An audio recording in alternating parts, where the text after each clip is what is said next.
Welcome to Business of Design. Business of Design is the world's best business training for interior design professionals like you. The Business of Design podcast offers immediate, actionable strategies and a glimpse into some of the many field-tested, proven systems you can implement to transform your business and your life.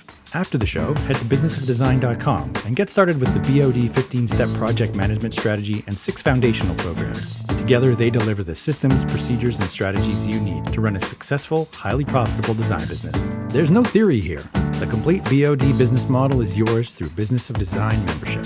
Business of Design. There's only one. And now, your BOD Advocate-in-Chief, Kimberly Selden. Well, hello, you fabulous interior design professional. It's really good to be here. Hi, I'm Kimberly Selden, interior design professional. I just got back from 3.5 weeks in Australia and Bali. I know you heard me talking about it forever. It was epically good. I met so many amazing interior design professionals when I was in Sydney, and I can't tell you how much I love Australia. This time we explored Queensland. We did the Scenic Rim Trail, which was a really exciting hike. Asked me about leeches because I had 4 of them on me, and that was kind of a gruesome, exciting experience. Super cool. And we did some snorkeling at the Great Barrier Reef. We went to Byron Bay finally and saw some friends who just moved there. And then we spent some time in Sydney, of course, with the amazing interior design professionals. Thank you so much to Jody Carter, who helped us arrange all of our Sydney trip. Thank you to Shelley from Boyd Blue, who's just was an amazing host and so wonderful to spend time with.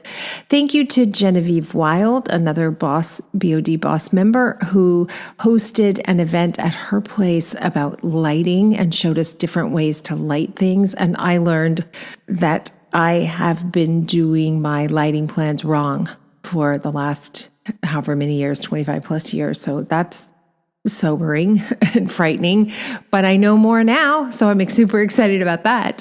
I think that's what's wonderful about travel and, interspersing it with learning opportunities. So much sinks in because you have so much creative space available when you're unplugged. At least that's true for me.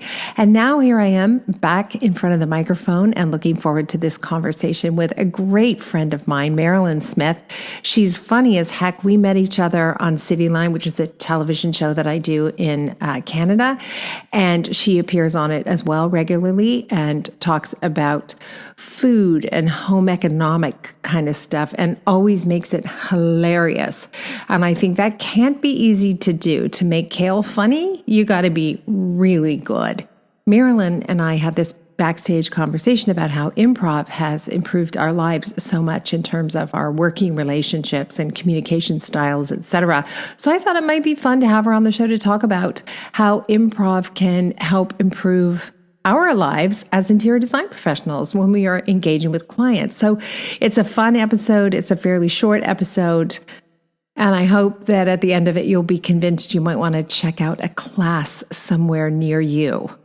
Now, Marilyn not only is a professional home economist, she is also an alumnus of the Second City comedy troupe. So she appeared on stage for a number of years and has been acting and doing comedic work ever since. I think it's such a gift if you can mix learning with laughter, and she's a pro at that. She's also the author of 8 award-winning cookbooks, including her latest, Peace, Love, and Fiber. It's got more than 100 fiber-rich recipes for the whole family. So there you go. To learn more about Marilyn, go to marilynsmith.com or follow her on Instagram at Marilyn Smith.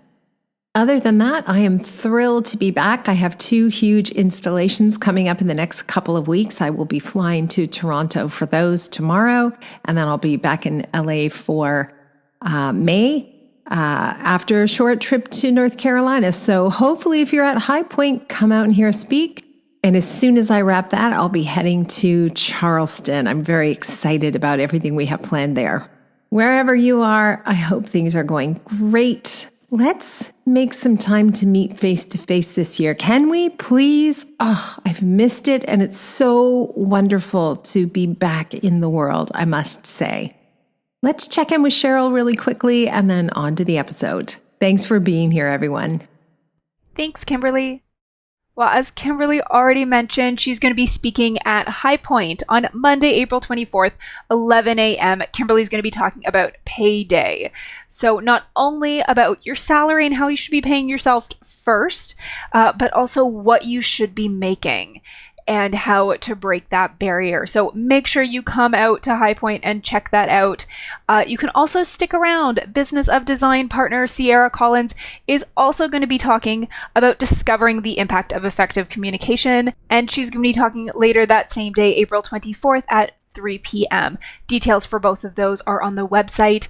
You can register for individual seminars, but make sure you also register for High Point Market. Registering for the seminar is different than registering for the market as a whole, and you're going to need that badge to get in.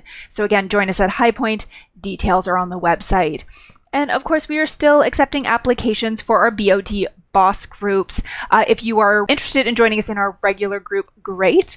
We are also launching an exclusive Australia group this year. So the process is the same for both groups. Application on the website is also the same. But if you have questions about joining either of these groups, please let me know. Reach out, Cheryl at businessofdesign.com. Complete details are on the website, so make sure you check that out. And please submit your application if you are interested. Both groups are filling up. Thanks so much. Marilyn Smith, one of my favorite people. Your name is doesn't fit you like Marilyn Smith. You need like an exotic name. Has anyone ever told you that before? No, but I always thought if I wrote a novel, which I am doing, I was going to spell my name. I was going to call myself Nerillium Thims, which is basically my name backwards. Oh my gosh. I love it. That's hilarious. I love it. Really? You're writing a novel? Yeah, over the pandemic, I started writing the novel about 5 years before the pandemic. When I would get stuck in the subway, I would write it on my phone. And because I'd always wanted to. And then when the pandemic came, I thought, well, this is a gift. I'm going to use this time. I should be writing another cookbook, but we weren't going grocery shopping. The food was atrocious. I mean, the food is still so expensive. So I thought this is a gift. So I went and hit my computer, and I've taken a whole bunch of courses online at universities and from famous writers, and I'm working on a novel. Yeah. That's it's really fun. So cool. Do you know Kathy Buckworth? Yeah, of course I do. Oh, yes. okay. Because she's written a whole bunch. I know. And also she's working on screenplays. Like that's another kind of thing I could see you doing. I could see you guys being friends. She's hilarious too. She actually gave me one of her screenplays to read because as an actress person. And I did, and I thought it was great, and I wanted to play the lead. But anyway, I don't know what it's a really hard business to break it. I think, it's funny. I've written those 8 cookbooks, but to write a novel, I need an agent. I never had an agent for my cookbooks. I would just send a note to my publisher and go, "Hey, I got this idea." And, now I have to get an agent. So yeah, it's a whole different world. Just because you can write sentences doesn't mean you can write a novel. So it's been a really good learning experience. Yeah. On the other hand, so few people can write sentences anymore. It's like this sort of shockingly bad grammar and punctuation. And anyway, we're not here to talk about that. I wanted to talk about improv because I truly believe if you're somebody who needs to think on your feet, which you do if you're an interior design professional, when you're in front of clients and they say, "Hey, what's happening over here? I'm not sure I like this." You need to be immediately able to engage and diffuse. And I think improv is brilliant and everybody should take classes. And you're expert at improv. So tell us what you've learned from being on stage and working hard at improvisation, what you can learn in terms of implementing things in your life. You know what? I tell everybody exactly what you just said. Take improv classes because we all have, I used to teach improv to the dancers at Ryerson in the theater program. And I always say that you have a puppet master in your head. And the puppet master is going, "No, don't say that. Oh, you have to, you got to be like, ooh, it's like negative, negative, negative." And so you have to kind of get rid of, it's almost like a filter. And you go with yes and. And so Second City is, somebody will give you an offer, they'll say, "Hey, wow, the sky is purple." And you say no, and that's the end of it, right? But if you say, "Yeah, it is, and I really like that," you continue along. So yes and opens doors, no closes them. So when you're with a client or, something is happening, like I might be in a meeting and somebody says, I really hated that idea. You go, well, yes. And I see where that's coming from, but had you ever thought of this? And so you get to turn the conversation around, and it's a wonderful skill, thinking on your feet. Like I said, I've always said my father was a natural improviser because he was always spontaneous. And so that wonderful ability to trust yourself that you're not going to say something stupid. And even if you do, who cares? But the fact that you could just go with it. So I learned that at the feet of masters at Second City, and I've been able to teach it. And I just think it is the most amazing skill for everyone. You don't have to be an actor, and everybody should. My bank manager should learn how to do this. Everybody needs to go to improv. They go, yes, and Marilyn, we'll love to give you $500,000. Exactly. I've even got my husband and my son doing it, because we'll be in a conversation and they'll say, no, but. I'm like, why are you knowing all over me all the time? Like, and now they'll say yes, and they're really thinking about it, like how you shut someone down when you say no instead of saying, yes, I see that. And here's another way to look at it, or here's what I would add to that. Or I think it's like a life skill everybody needs. I think they should get rid of, geometry in school and teach improv, right? But anyway, that's me. I agree. Okay. No, because sorry, I didn't mean to butt in, but when you say no, people react to no like, oh, and then they get defensive and they shut down. But when you say yes, it's like opening a door, right? And you get more energy. So yes, and you still could be saying kind of no, but it's yes. It's so true. It's so true. Okay, what are some other things that people can learn from taking improv classes? Just freeing yourself up, and I've got so many girlfriends they're self-conscious, and it's like, wow, you become fearless. I'll do anything. I mean, if I didn't have, I have kind of a neck issue. If I didn't have a neck issue, I would jump totally out of an airplane. So it keeps you open to many different things. It's not just in conversations. It turns out that you will become more adventurous. You will see the possibilities as opposed to seeing the negatives and the no's. So it just opens up your whole soul.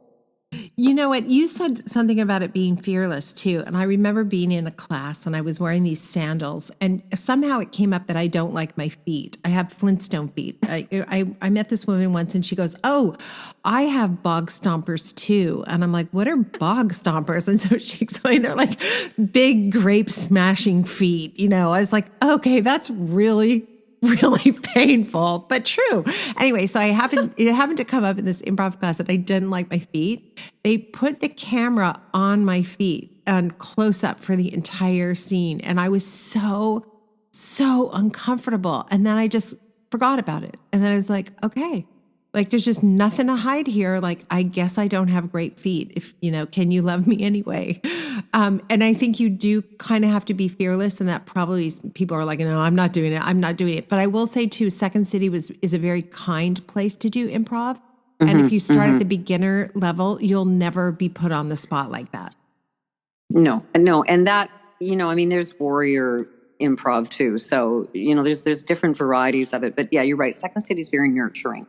They're not there to scare the pants off you. They're there to help you blossom. So I would highly recommend taking a Second City class. Sure. I've done groundlings, and I usually leave those classes crying and sniveling and like thinking I'm never coming back. Like they're so mean. But anyway, what can I do?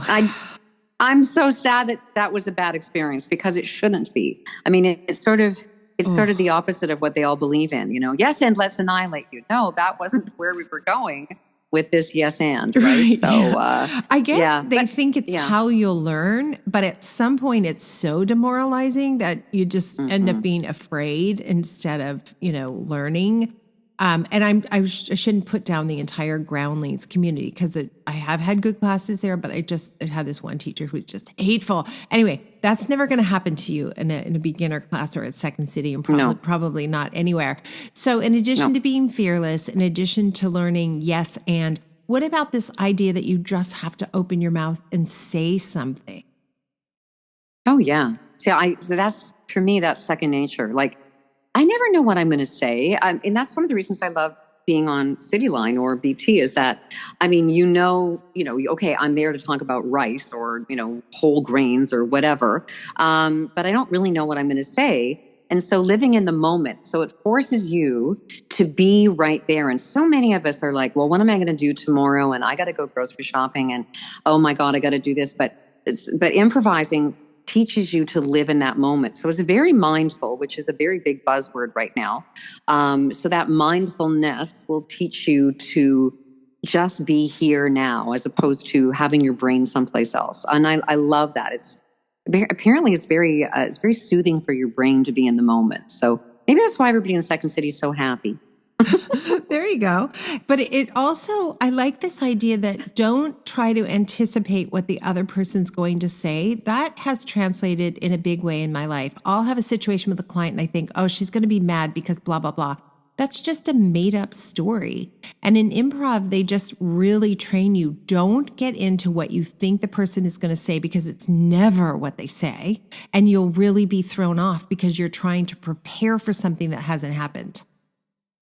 They call it preloading. So that was the term that my teacher gave me in Second City. So if you weren't listening, if you were so busy thinking about what you were going to say, like the old joke for actors is your line, my line, or blah, blah, blah, my line. So you can't do that in an improv. You actually have to listen. And if you're preloading, then you're not in that moment at all. So yeah, when you come in with expectations, I mean, we all have expectations, but if you have actually planned out what the conversation's going to be, and then, oh my God, they're off book. They're not saying what I thought they were going to say. Tap dance.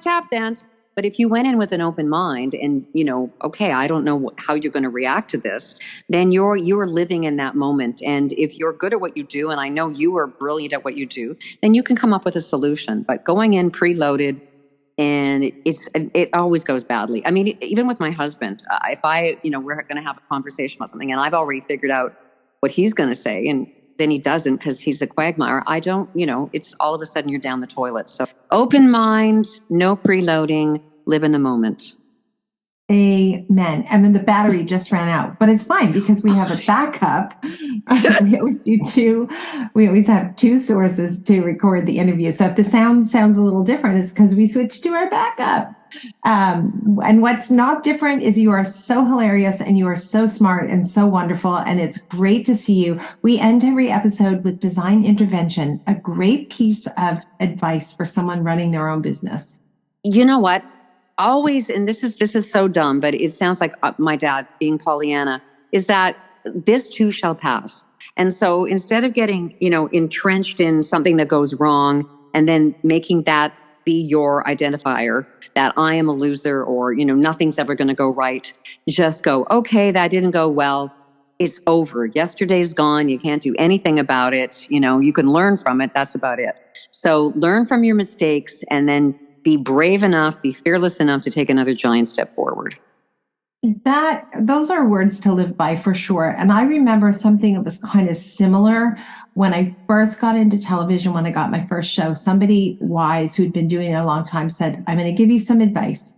Never listen to their praise, and then you won't have to listen to their criticism. Because you're going to get it coming and going. And I have lived by that. It's brilliant. Oh my God, that is brilliant. No one ever told me that one. I'm going to write that one down. There you go. You can add it to your book. You can add a person in your novel who says exactly that, and she's really smart. And she's funny and wonderful. And okay. Ageless. And her name is not Kimberly, but Pamela. Backwards. Lillerlick. Not L's. It's seldom backwards. Noodles. Okay. Maybe noodles. noodles. All right. Maybe noodles. Noodles. Okay. Noodles. All right. And I love you, noodles. I love you, oodles. Thank you so much. It's so fun. Thanks for listening and supporting the BOD mission to improve the industry one design business at a time. If you're ready to implement an exact business model for running a streamlined, profitable business, field tested by thousands of design professionals around the world, head to businessofdesign.com and get started today. It's time to dramatically improve your business and transform your life.